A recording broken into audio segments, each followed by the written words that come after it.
Man, I've selected my own mission, and that's to try to make people's lives better.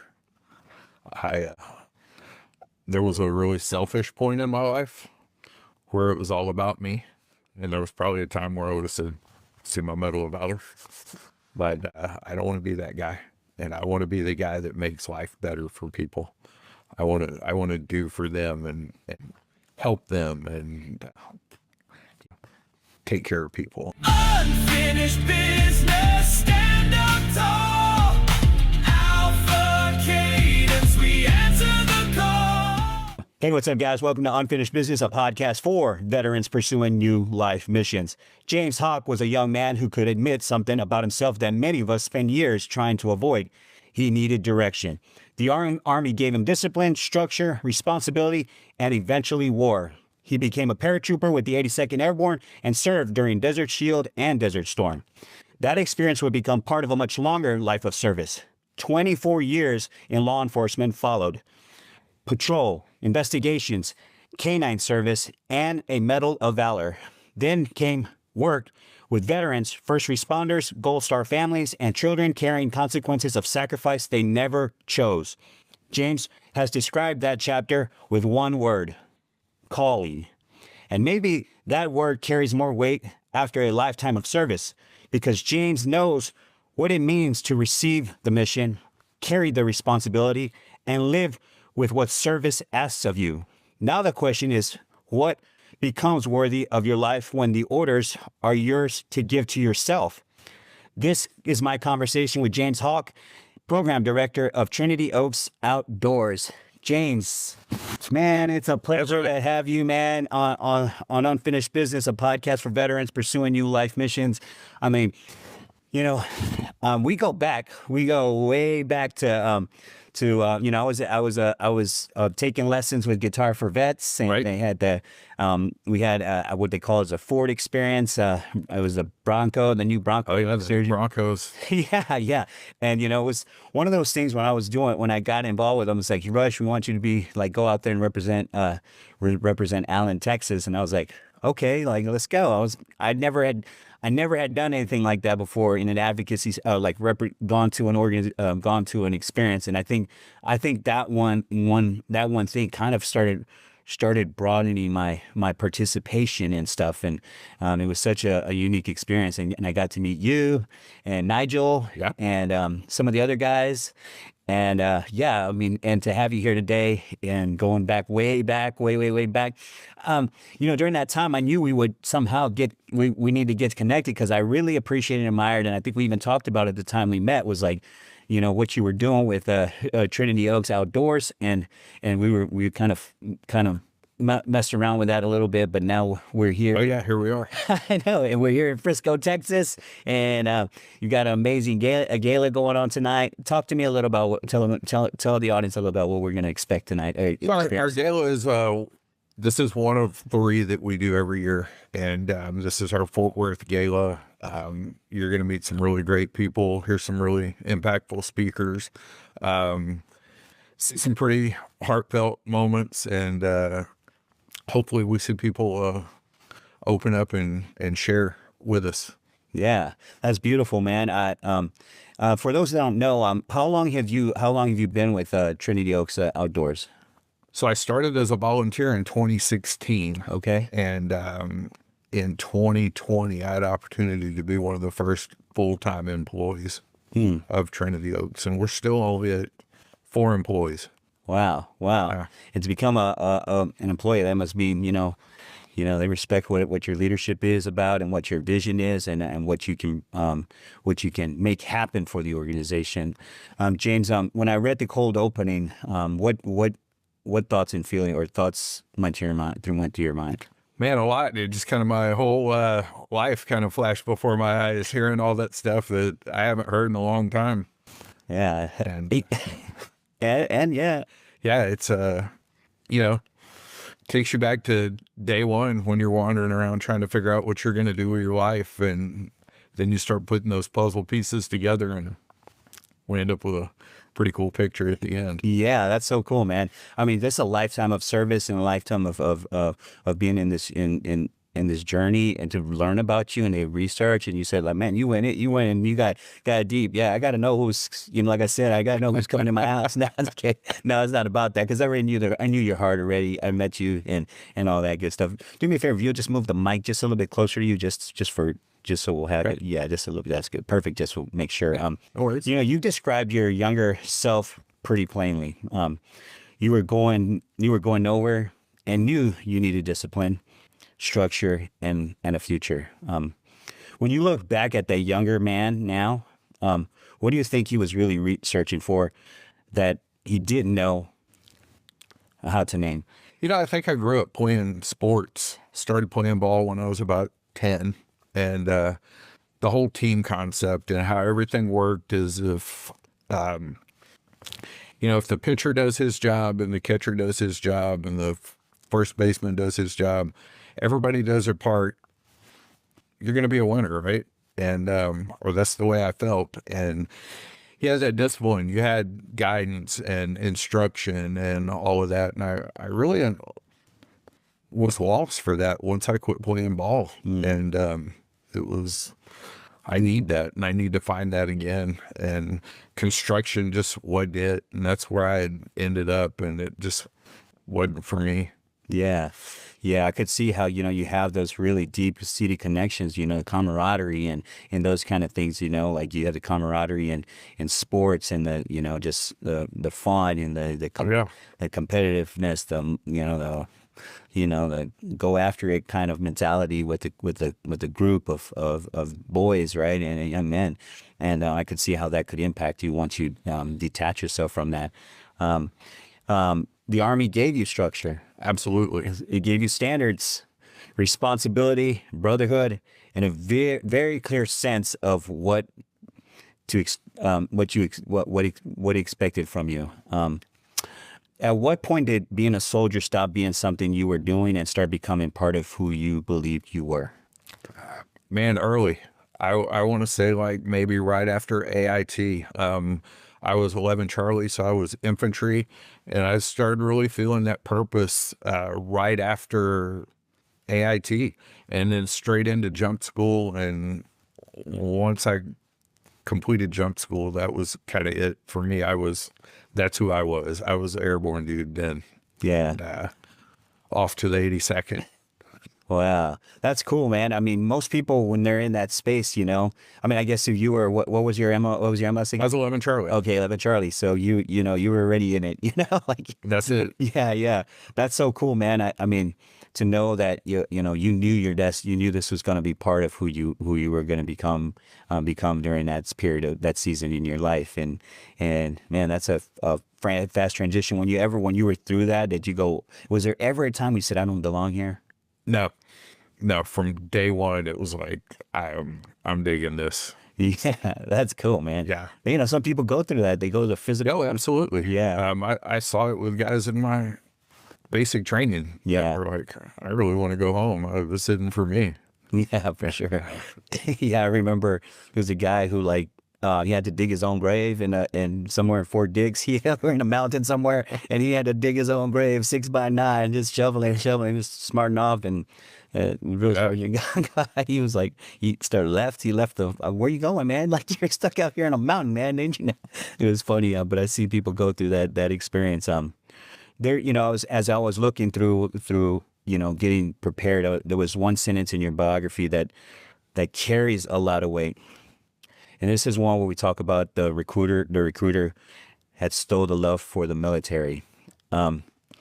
What happened during that chapter that changed your relationship with an institution that had once given you so much of what you were looking for? Man, that was a terrible time in my life. I had just come back from the desert deployment, had been gone 10 months or so, and came back, and I was prepared to, and had my chain of command was really awesome, helped me walk through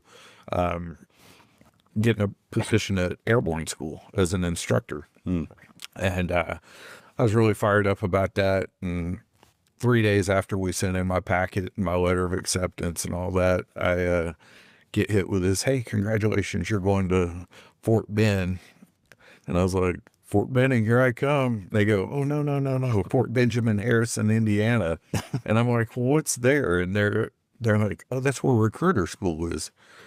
And I was like, no, no, no, I'm supposed to go wear that black ball cap and, you know, teach young guys how to jump out of airplanes. And I said, well, I'll make the best of it. And got my duty assignment, and I went to a station in a suburb of Birmingham, Alabama called Fairfield. I get there, and my wife at the time was 8 months pregnant. We'd pull up in a U-Haul truck in front of the recruiter office. I walk in, and the guy, the station commander, really out of rags, you know, chili dog down the front of his shirt, out of sight haircut, you know, just, and he's like, hey, I'm here, you know, I'm your new guy. I got, you know, this, need a place to stay, so I'm going to start looking. And he's like, here, take this list and start making some phone calls. I'm like, hey, I got my wife out in the car. She's 8 months pregnant. And he's like, I don't care. I said, make phone calls. So I called my sergeant major, my new sergeant major, who had given me 2 weeks permissive TDY to find a place to live. And I said, hey, this is not working. And so he got everything lined out. And then it was horrible. It was 7 a.m. to 9 o'clock at night, 6 days a week, sometimes on Sunday. And I thought, man, I thought I did a pretty good job in what I call the real Army, right? And I feel like I'm being punished for whatever. And I said, man, if they'll do this to me, there's no telling what they'll do to me. Yeah. And so I started looking to get out. Shortly after that, I finished my commitment as a recruiter and ETS. And How many years was that? Had you been in what? 8.5. 8.5. Okay. So you could, you know, you were on the verge. Were you planning on doing a career, being a career? If they would have left me at Fort Bragg, I would have signed up for 20 years. I would have just, it was done. that much fun to me. Yeah. That's crazy. That's crazy. To hear stories about recruiters, man. I hear a lot of stories where, you know, chili dog and, you know, all these things. And man, it was, you know, they would tell you, all right, you need to put in 2 this month. That's your mission. And you could put your 2 in the first day, and you go, hey, I need to take off Wednesday. And they go, no, no, no, you can't take off. Well, I made mission. Yeah, but Rush hadn't made mission. Okay, well then Rush makes mission the same week, and then now it's the company hasn't made mission, the battalion hadn't made mission, the brigade hadn't made mission, USAREC hadn't made mission. And so you're just grinding for, felt like I spent more time there than I did at home for sure. And probably sounds like I'm whining, but No. it was just horrible. It wasn't what I had signed up for. It wasn't the Army I wanted to be a part of. Yeah. And that was kind of it. Yeah, that's so you're or like would you consider yourself, you know, all this stuff is just like background stuff, you know, Yeah. kind of get you introduce you to people and learn your journey and stuff. Were you an outdoorsman type of person or you know? Oh yeah, I started hunting and fishing as a young kid, and Okay. had done that kind of stuff all my life. Yeah, that's what a lot of guys that I interview, you know, guy Lou Duckwall, he does North Texas Wranglers, and he talked about his dad used to take him hunting, and he became a scout sniper for the Marine Corps, and he talked about where that lineage comes from, you know. It's so cool to see how that bridge how it takes you there. Right. That's very cool. When the Army ended, you moved into law enforcement. I did. And spent another 24 years inside a world built around service, structure, responsibility, and mission. You looking back at it now, do you think law enforcement was simply your next career, or did it give you a way to carry forward part of a military life that you weren't ready to maybe want to leave behind? I think a lot of it was I don't have much of a sense of fashion. So if somebody could tell me what to wear every day, you know, Yeah. I'd be okay. But no, it was the whole, obviously law enforcement is a paramilitary organization. Yeah. And so it was a fairly easy transfer from one to the other. Had an old guy tell me one time, he said, "You're airborne infantry." So he said, "You're qualified to be a hitman or a janitor." And I'm like, "You're right. I got nothing to do. There's no skill that transfers, And so law enforcement was a next step Yeah. in life, and I had a really good time doing that. And you were out in Brady, Texas. Bryan. Bryan. That's right. Bryan, Texas. What is what is some of the things that you could say? Like, I look at, I have some people that have been on podcasts, some guys that are mental health coordinators for law enforcement and when you look at that culture back then, what area, what time frame was that in? So I started in 96. Okay. And ended in 20. Okay. 2020. Is there any polarly differently things that the military had that, difference between military and law enforcement, would you say? There's the whole military is pretty much play to win, and at whatever cost. Yeah. And so if you need to blow it up, blow it up. If law enforcement is a little kinder, a little more step down from that, we're going to try a lot. We want to do a lot of other things before we blow it up. And Yeah. so I think that was probably the biggest difference. Okay, there's a part in your biography that you didn't write. All right, and I caught wind of that, and it kind of. I'll just talk. I'll speak to it after you after I ask you the question. Okay. During your time with Bryan Police Department, you received a Medal of Valor in 2007. Okay. Yes, sir. Why was that not important enough for you to include when you were deciding which parts of your life? Told me who James Hauke is. Those were things that I did. They were part of the job, and you did it. Did they tell you that I had 6 community service citations? Yes. As well? Yes. And to me, those are more important. Those were actually getting out of the car and out of the patrol car and talking to people and finding out what the real problem was in their neighborhood. Not, what your perception of the problem is not always what the problem is. So when you get out of the car and you start talking to these people and find out what their concerns are, and then you start addressing those, it's amazing the amount of cooperation you start to get from the neighborhood. If you just roll in and jump out, handcuff everybody, and drive off, then that's what they expect. But when you go in there and you start asking, "Hey, what can I do for you? What would make this neighborhood better for you?" So those are really more important to me than the Medal of Valor. That was if that makes any sense. Yeah, it does make sense. It does make sense because I sit down while you were talking. I was thinking about Medal of Honor recipient Doc Ballard, and he told me one time, he's like, "Rush, this is trinket," and I was like, he said, "Yeah, I got it, for jumping on a grenade and saving a group of Marines." Yeah. He called he's a medic guy for the Navy, but he was in Vietnam, and he saved a few guys, and this is a trinket. He said, "What really matters to me is the service that I'm doing now. Like this Medal of Valor, or this Medal of Honor represents what I'm doing today, and that, okay, it's trinket, but what it put me in a position to do is more important." Right. Does that sound like? Oh yeah.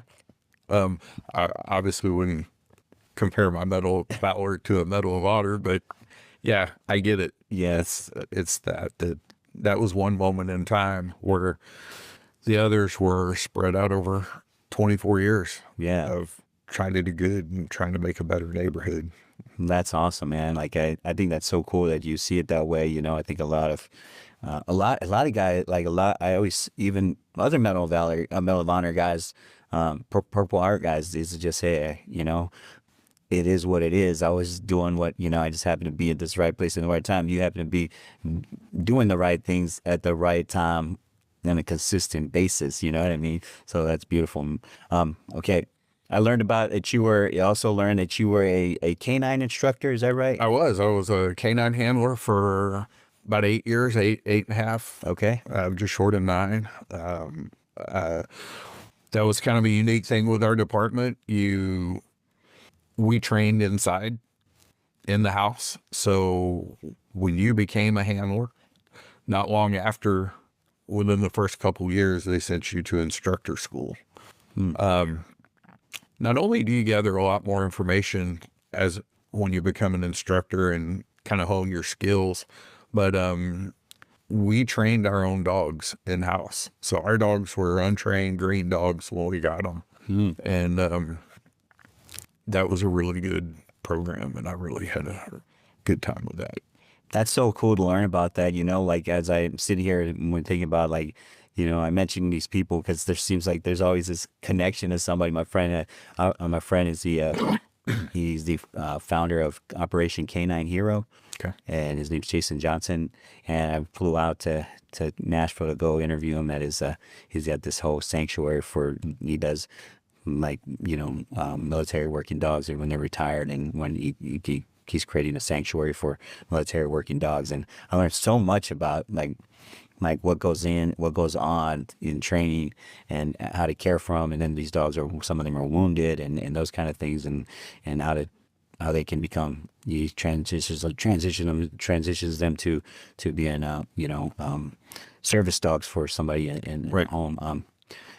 You and Falco, that was one of your... Falco was my dog. Yeah. Y'all guys spent years together through hundreds of operational deployments.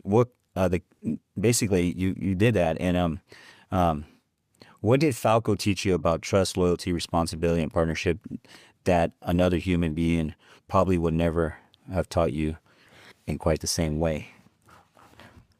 You know, just the fact that the communication, it's a one-way, you know, communications is me giving commands, and he could kind of communicate in his own way, like maybe. Yeah. You know, and but it was you learn to trust something that it's dangerous, basically. I mean, can turn around and get you at any point if you wanted to. Yeah. And you just have that fine line of, I'm the boss, you're not, and we're going to do it my way. And we're going to keep doing it until you get it right and do it like I want it done. And, man, if only people could be like that. So Yeah, right. don't talk, just do. Yeah. Yeah, it was very much a trust. You had to be able to send him, and if he says there's a bad guy on the other side of the door, you have to be able to believe him that there's a bad guy on the other side of the door. If he says there's drugs in the car, you need to be able to believe that there are drugs in the car before you start taking one apart. And I'm really proud of our dogs. You'll actually meet my old canine partner at the gala tonight. Oh, and nice. they used to say, if you want an indication, call the county dogs to the south of us. If you want drugs, call the Bryan guys. Their dogs will get them every time. And so we were pretty much the only dogs in our county, and supported Bryan College Station, the sheriff's department, and they kept us all pretty busy. But what a great experience. That's awesome. Well, that little dog I have out downstairs. Love that little dog. Yeah, well, she was supposed to be a Belgian Malinois, but my wife said, "No, you ain't getting one of those." So when I see her, I was like, but she worked me. You know, and dogs like that work you to death. Yeah, if you're tired of her, I'll take her with me when I leave here today. I know, man. I swear. Throw her in the truck. I wanted a Belgian Malinois so bad, and my wife was like, "You're not getting one of those. You're training to to do things that is, you know." And so she goes, "We're gonna get a Pouchon." I was like, "What the hell's a Pouchon?" But one day she was just sitting there. Well, I have what I recall or refer to as my stepdog, and it's my girlfriend and her daughter have a golden doodle. Oh, okay. And Beautiful. I get to babysit that dog every now and then, and we have a really good time together. Yeah, they're smart dogs, aren't Yeah. Oh, yeah. She's really smart. they? Yeah, those dogs. She's smart. She is a little smart cookie for sure. By 2016, you had a and all this stuff is like, this is historical for you. So I think if some people listen to this podcast right now and go, "What? James didn't tell me this. Right. What? He kept this out. What the?" I'm getting to know James right now through this podcast. So shout out to your team. Your team's getting ready at Trinity Oaks Outdoors. You guys are getting ready to hear some stories from James, and you've heard some already. And I hope that just helps keeps that connection with you and your staff and everybody. By 2016, you had already been a paratrooper, gone to war, spent decades as a police officer, and yet after one Purple Heart Heroes hunt, you said, "I knew I found my calling." What happened there that was different enough for a man who had already spent most of his life serving to suddenly recognize something as a calling? Those are big words, right? Yeah. I met a guy, and he introduced me to Trinity Oaks. I met him in San Antonio. I was watching some of my music friends perform, and he knew my buddy, the fiddle player, and he come up and started talking to my buddy, and he had a Trinity Oaks shirt on, and I looked at it, and I was like, a couple beers in, and I'm like, Trinity Oaks, what is that? Some kind of rehab, some kind of, landscaping? What do you got going on there, right? Yeah. And he was really passionate about it, and he starts telling me, we do stuff for veterans, and we do stuff for terminally ill kids, and all. And I'm like, well, that sounds pretty cool, and I like to hunt. So if you ever need anything, call me. I gave him one of my cards, and we talked about every day after that. And he called me and he goes, "Hey man, we got an event coming up." He goes, "It's a Purple Heart hunt," and said, "You need some help with a police escort, and I know you're a cop. Can you help with that?" And I go, "Need a police escort? No problem. We do those every day, Yeah. Hung up with him, and I got thinking, I'm like, I wonder how far this escort is. Maybe I should get some details before I put my foot in my mouth. And he called, and it ended up being from South San Antonio to Port Mansfield, 7 counties. Yeah, right? Yeah. So I called a guy I knew with DPS, and he goes, "Man, we don't do escorts." He says, "Those are actually a policy violation for us." And I'm like, okay. He goes, "Tell you what," he goes, "I'll have my trooper on duty that morning on the side of the road, lights and siren, and I'll have him salute y'all when you go by." Big caravan, just probably 50, 60 motorcycles. Wow. 7 or 8 cars, trucks, and some media people, some videoing for us. And he said, "I'll have him salute when you go by." And I said, "I'll take it." And he said, "Call this guy." So I called a guy from Atascosa County. He was a chief deputy at the time. He's a constable down there now, but Greg Thompson. And he said, he goes, "Man, all my deputies are veterans." He said, "We're in." He said, "I'm going to give you a number to call in 10 minutes. He goes, "Don't call it in 9. Don't call it in 11. 10 minutes. And I said, "Okay." 10 minutes I call. It's the next county down. And he goes, "We're in."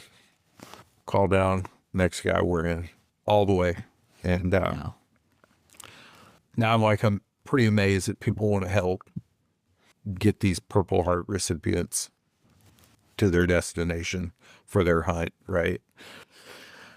So we stop in Robstown to get fuel, and one of the guys calls and he goes, hey I need y'all to exit off at Sarita at the checkpoint.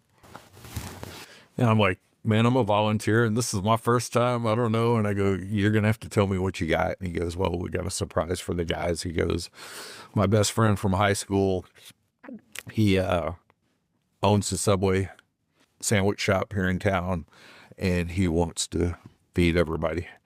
And I go, you realize there's about 100 people? And he goes, oh yeah, we have 100 sandwiches, water, and chips for everybody.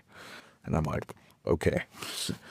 We exited off, and what he didn't tell me is there was a elementary school, middle school, right there at the exit, at the off-ramp. And as we exited off, there were probably 100 teachers, kids, holding signs, thank you for your service, American flags, the whole deal. I had 2 Vietnam veterans in the back of my truck, in the back seat, and they were crying like little girls. And we pulled over.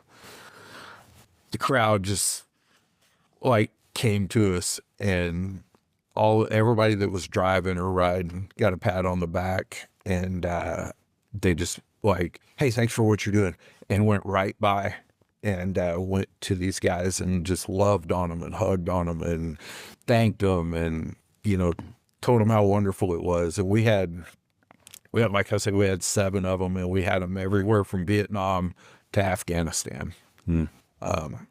So we covered a lot of ground in a lot of different ages. And obviously it had the bigger impact on the Vietnam guys because they had not seen that in their return or their lifetime.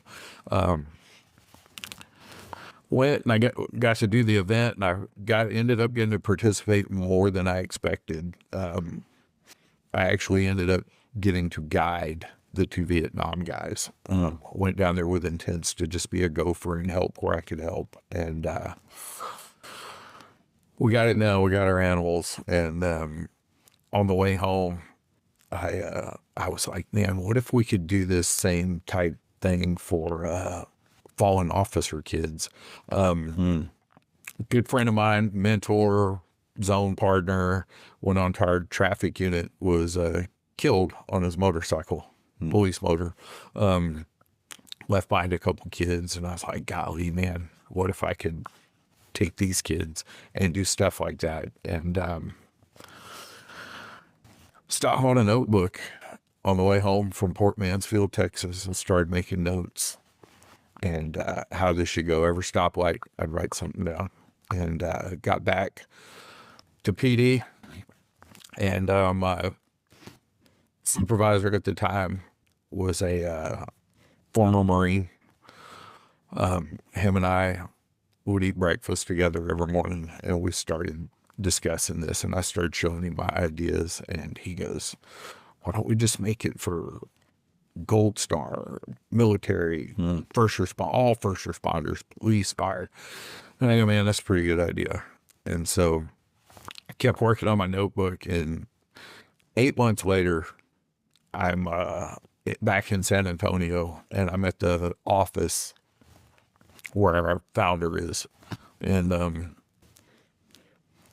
he goes, hey, you're a police officer, right? I go, I am. And he goes, well, we're interested in doing more and starting to do things with first responders. At the time, they didn't do anything with first responders. And I go, you got a minute? He goes, oh, absolutely. So I went out and I got my notebook out of the truck, because I never left home without that notebook. Because if it was important or an idea, I had to write it down. And I brought it in there, and he started turning pages and reading and shaking his head. And he said, I think we want to do this. He goes, I'll have to get it approved by the board, but I think we want to do this. And the next day he called me and he said, hey, I called the board last night on the phone, and we're going to do this. What's your next move? I go, well, it's, February. So I'm thinking we'll wait till hunting season and we'll do a hunt. And he's like, no. He goes, you got 90 days. He goes, we got exotics and stuff we can hunt on the ranch. And I'm like, okay, 90 days. And I hung up with him and I'm like, where am I going to find all these people? I don't know this. I had no idea about the Gold Star or the fallen officer community, really. Yeah. I just knew the two kids I knew. And I remember there was an officer, a DPS trooper that was killed, Randy Vetter, in San Marcos. And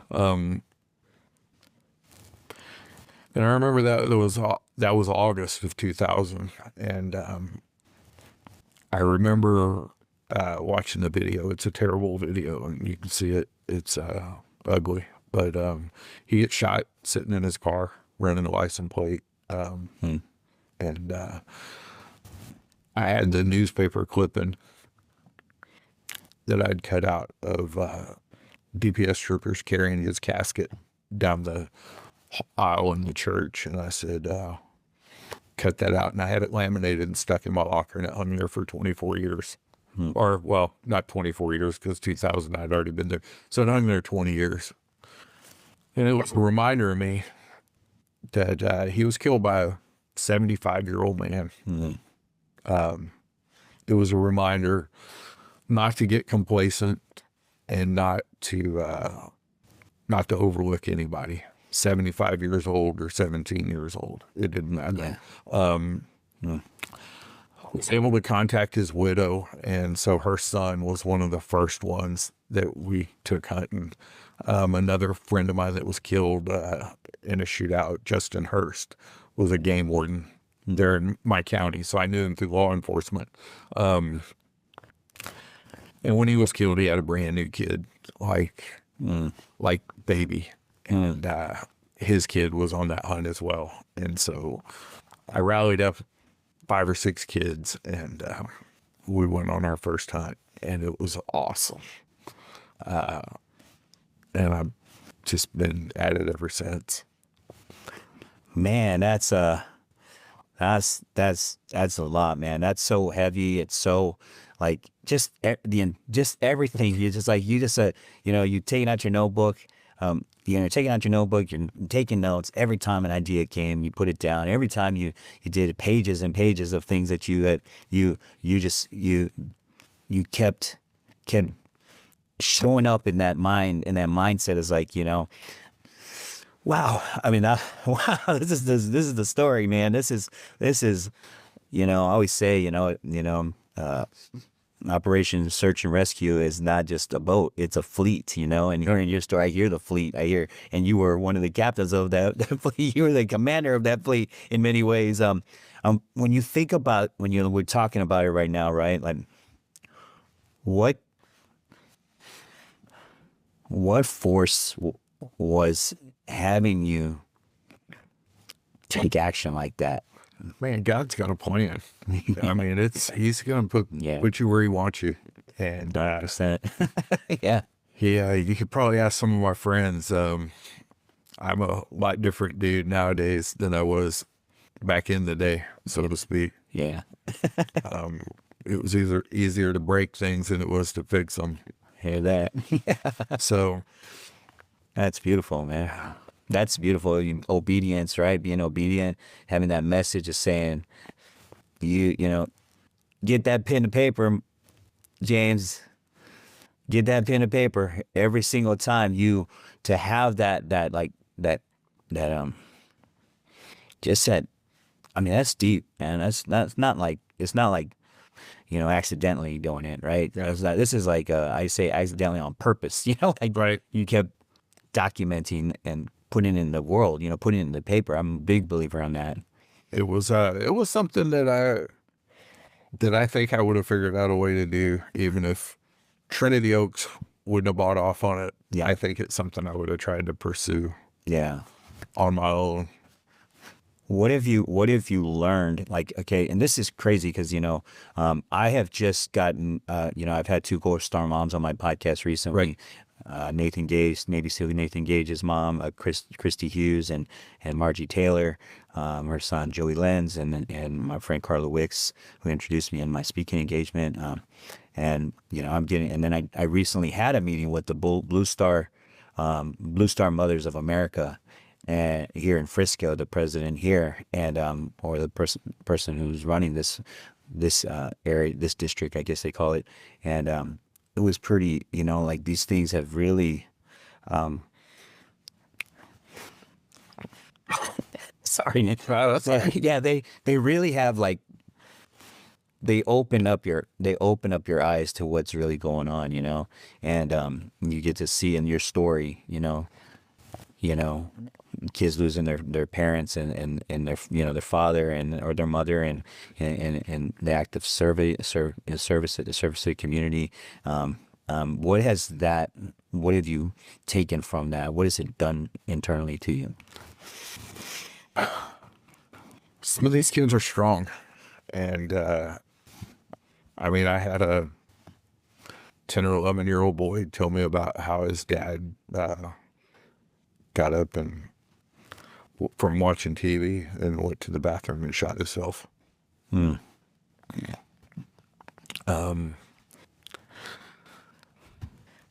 Yeah, that's kind of a tough one, and that was one of the things that I was really working on my way over here. Is but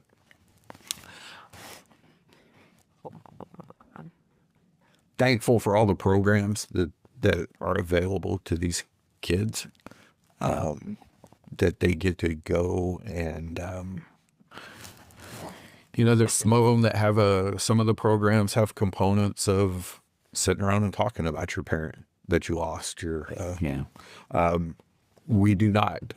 I'm not going to tell you to be quiet. If you want to tell me about your dad, I want to hear all about him. Yeah. But I'm not going to pick that scab. I want to bring you out here and get you in the outdoors and expose you to something really cool. Mm-hmm. We do a summer camp every summer at the ranch, and we have a bunch of Gold Star kids come down. And some of the things we do is all the cool outdoor stuff, right? The hunting, fishing, kayaking, all of that, right? All the good. But then I have a group of guys that come in and we teach what we call dude skills. And dude skills are how to change a tire, how to start a barbecue pit, how to cook on a grill,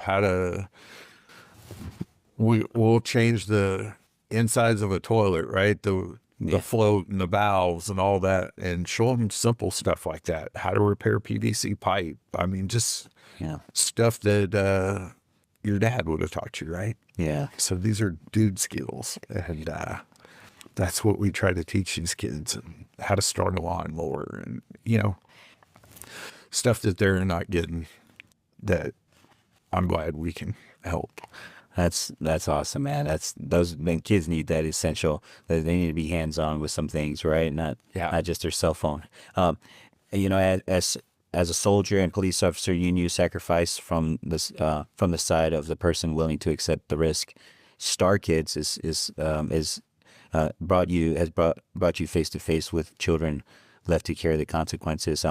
What did those kids teach you about sacrifice that being a soldier and a police officer had never taught you from the other side of it? You know, I've learned a lot about grief.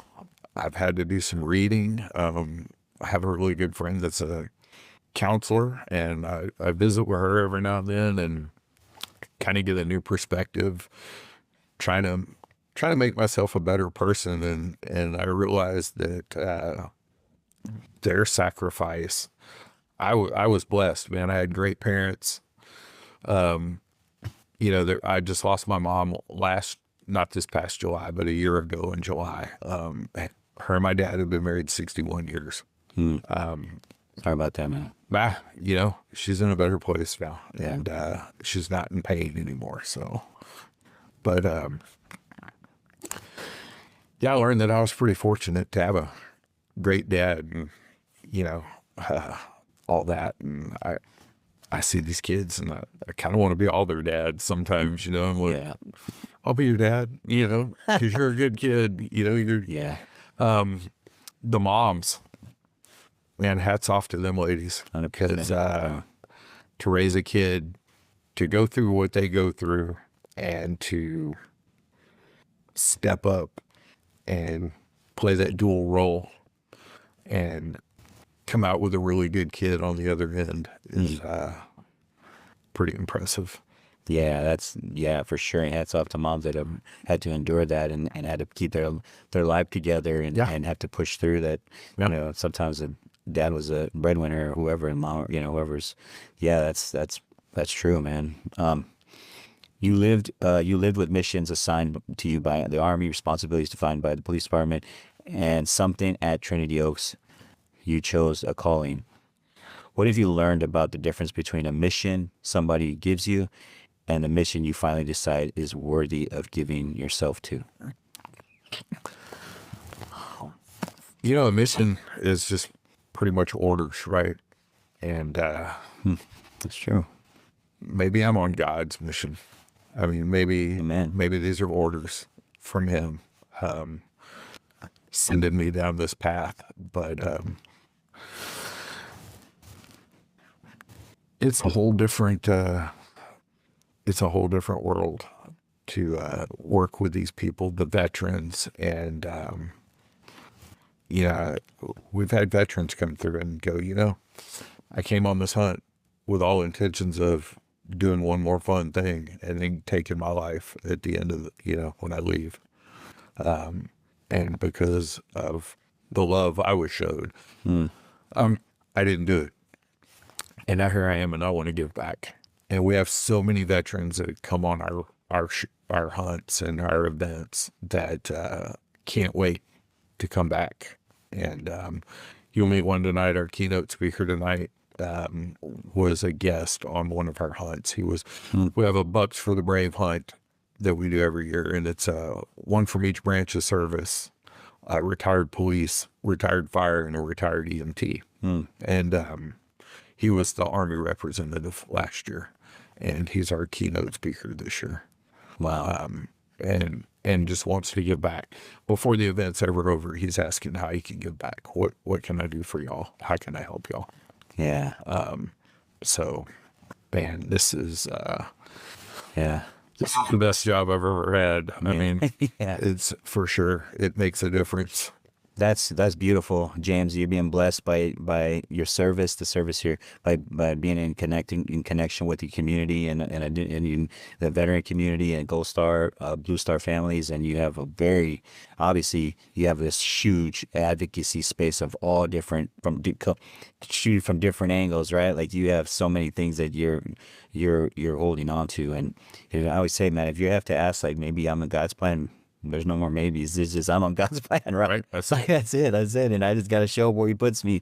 It's funny because when I started this podcast, I talked about you and I meeting at the Fort Bronco experience, right? And I had joined and I was thinking about, man, how the heck did this happen? Like, because when I did the guitars for vets, I didn't tell you that, like, they give you a guitar, right? It's 10-week course, right? You know the system, right? Well, I went to a first session, and then I left the guitar in the corner of my house for like 4 weeks, and I never played it. I never picked it up. I just walked by it, and it would just piss me off, bro. Like, I would just be like, that damn guitar is sitting there, and why aren't you picking it up, man? Why aren't you just grabbing it? Why aren't you doing this? And I would have that internal conversation and be mad at myself, dude. I would be so mad at myself and beat me up. Just that guitar sitting on that thing, and I'd just be like, and then Lane from Allen, he's one of the instructors there. He said, "Rush, like, what's going on, man?" Like, and I was just like. I just went quiet. He goes, "What's going on?" Like, and I just sat there and something just snapped. So here's this dude. He's given up 10 weeks of his life to teach me for free, right? To play guitar because you served our country, and I'm sitting here like being an asshole, like being just being a jerk about it, like not being a jerk, just trying to work through the mental, spiritual, and psychological the bondage I had. And I resisted, and then when I finally decided to let that go and start going. I went for 10 weeks, gave me a free guitar. I started playing with my wife. Every time I came out for session, I would go to the sit down and we would play together, strum together, and try to learn a song together. It just became one of our things. Yeah, that's awesome. Yeah. And then I get to meet you, James, at this event. And then, we get to enjoy the For Explorer experience. And then you're here on the podcast today. Man, right? Yeah. It's those puzzle pieces. Yeah. And I was like, and what if you had never picked up that guitar? What if you just like returned it back to him, right? Yeah. You know what I'm saying? Like,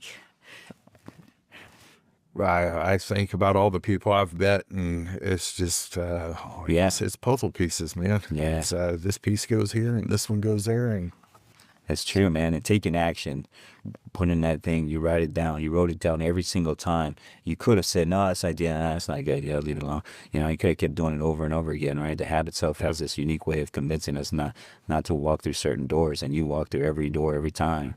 And that is amazingly, that's just so cool. It's so amazing. And your journey, now I know how you got to the Ford experience. the Ford experience. Hey, I should get a Ford sponsor. You should, right? I know, right? I'll put the logo right here somewhere. No, it's so cool. Talk to me. I got one more question. Two more questions. But before we do that, let's talk about Trinity Oaks Outdoors.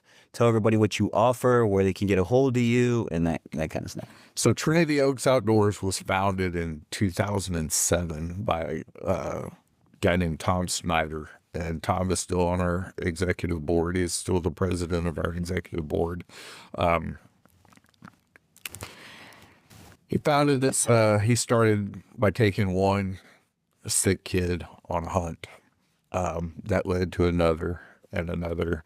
And then it was, hey, we got this veteran that could really use some outdoor time. I'll take him.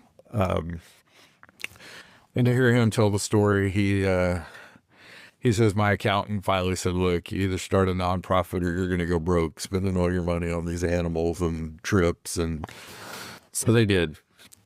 And, man, very fortunate. We've taken thousands of veterans, and kids, just what I refer to as normal kids.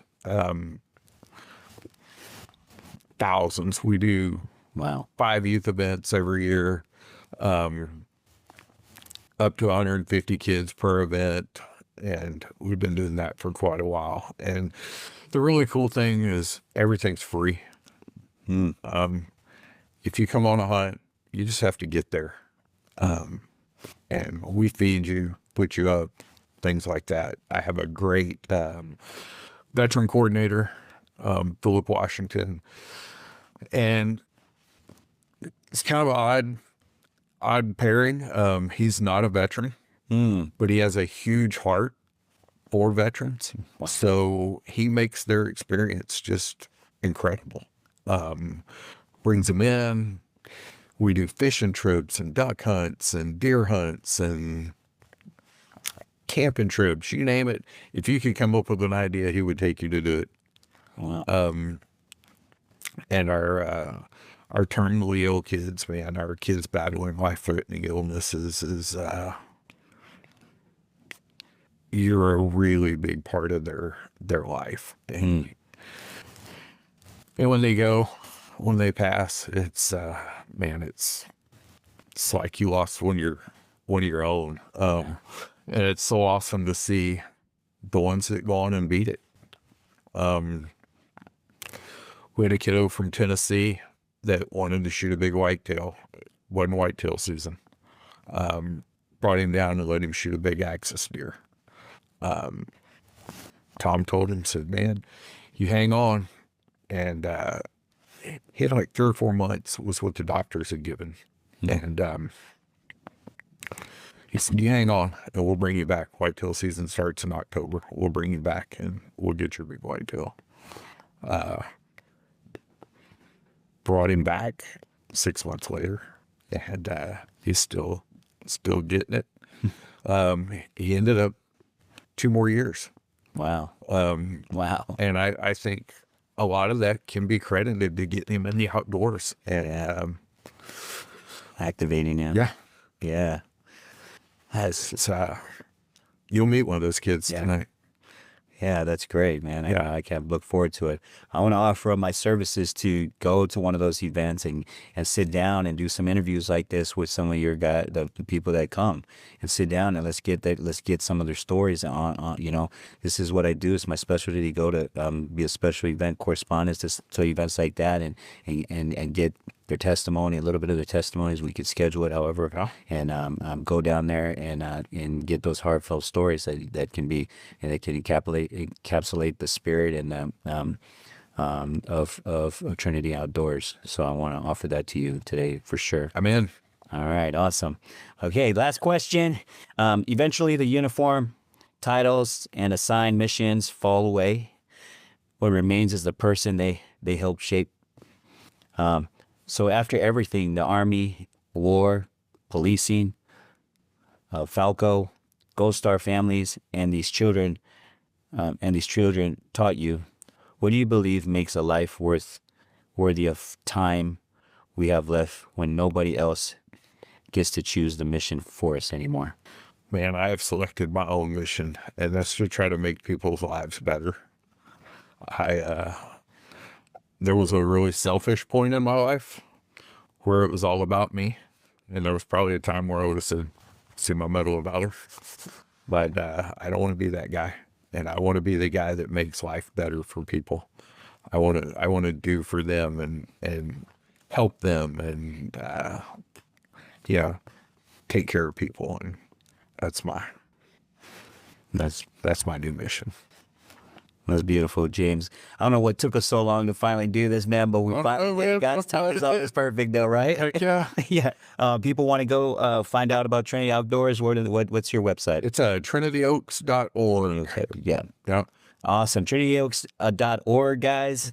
And James, love you, brother. Hey, brother. Thanks for having me. I look forward to coming to tonight's event. We're really we feel blessed and honored to be a part of the experience and to sit at the table with you and share and get to connect with those that are in the organization. I want to get to know the organization better. My family's in San Antonio. My whole family's in San Antonio. So there's a reason to come down, and there's another reason to come down because sometimes they're not as easy available. And if you guys got something going on, just we want to be invited, and we'll see what we can do. Okay. All right. So that gives us That sounds like a winner, man. my dad's buried in San Antonio too, so that's the time I can see him as well. So Awesome. I appreciate you having me on, and anybody that wants to, any veterans, first responders that want to sign up for some of our programs, they're on our website. You just go to the program. Our Heroes program covers our veterans and first responders, and then the rest of them are pretty self-explanatory. very, very cool. Anything else? Man, that's it. All right, guys, that's it for Unfinished Business, a podcast for veterans pursuing new life missions. As I always say, have peace and enlighten you, and remember that the ocean refuses no river. Unfinished business.